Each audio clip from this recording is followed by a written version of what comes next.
शीतला सस्यश्यामला मातरं वन्दे मातरम्।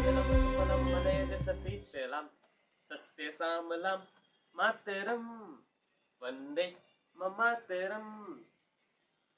जो ये गाना सुनते हैं हमारे सीने में देशभक्ति उमड़ पड़ती है। जो ये सुनते ही देश के लिए प्यार उमड़ पड़ता है, एक सम्मान जाग उठता है। कारण वही कारण है क्योंकि ये हमारे नस नस में भरा है और इसे याद दिलाना पड़ता है आपको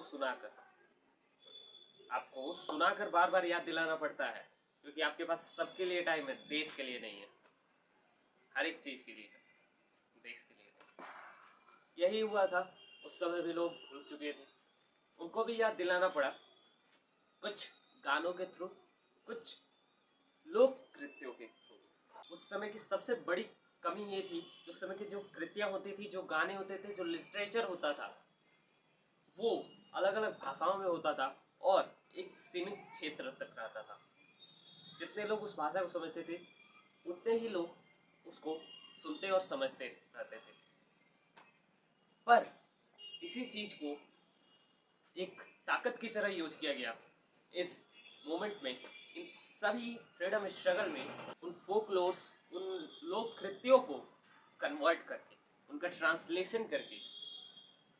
जैसे सबसे फेमस उसमें नटेशा शास्त्री जी का नाम आता है, जिन्होंने folklores of southern India 4 volume 4 किताबें ऐसी लिखी जिसमें उन्होंने दक्षिण भारत की सारी लोक कृतियों का अनुवाद किया।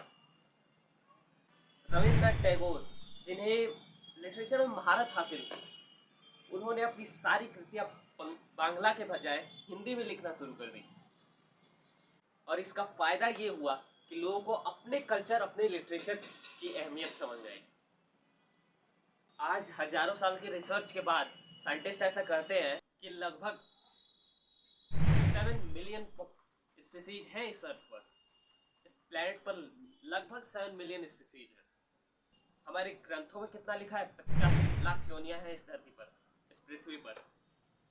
कुछ सिमिलर नहीं लग रहा? 7 मिलियन, 8.5 मिलियन, और वो भी अप्रोक्स है।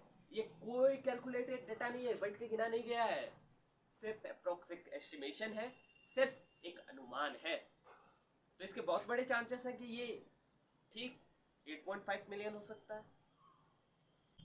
हमारे अतीत का वर्णन करने लगे तो समय नहीं बचेगा। एक छोटी से छोटी चीज से लेकर बड़ी से बड़ी चीज में हमारी महारत है, और इसी चीज का एहसास दिलाया गया उस समय की जनता को, जो ये भूल चुकी थी। और वो किया गया कुछ सिंबल्स, आइकन्स, गाने, लिटरेचर, पोएट, इन सब की मदद से।